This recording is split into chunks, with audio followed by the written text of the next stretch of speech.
Today, I will talk about the festivals of the Jewish calendar. The 4 seasons can be compared to the 4 stages in human life. Long ago, people made up festivals to make sure nothing went wrong.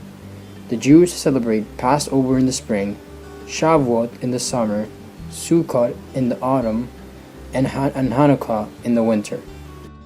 During Passover, Jewish families prepare for it by spring cleaning their house. They want a fresh start to their 8-day festival.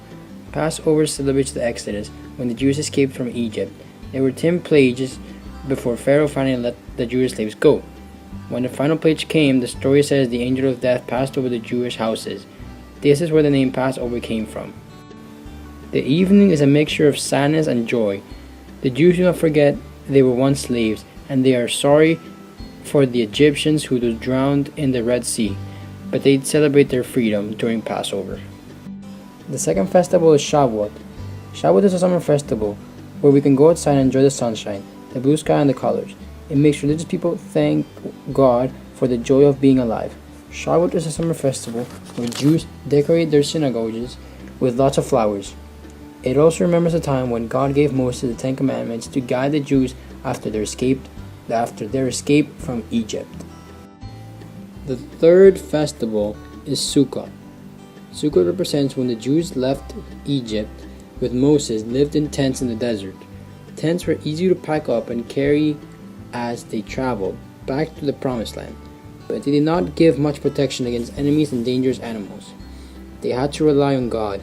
Now that Jews live in strong houses, it is easy for them to forget that they depend on God.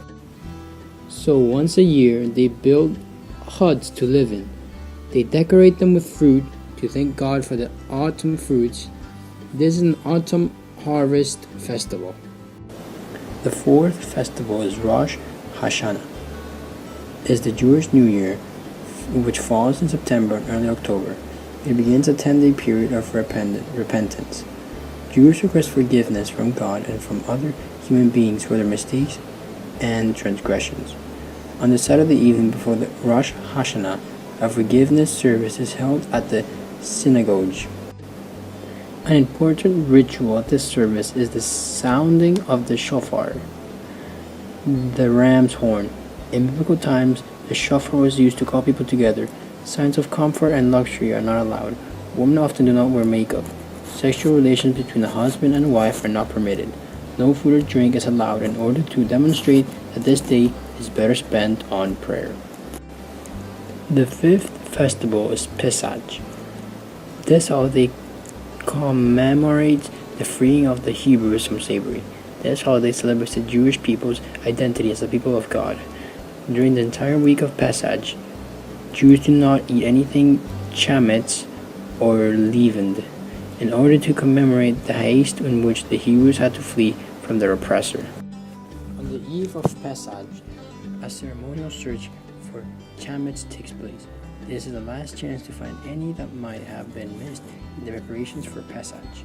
Another custom is for all first-born Jewish males to fast on the first day of the festival.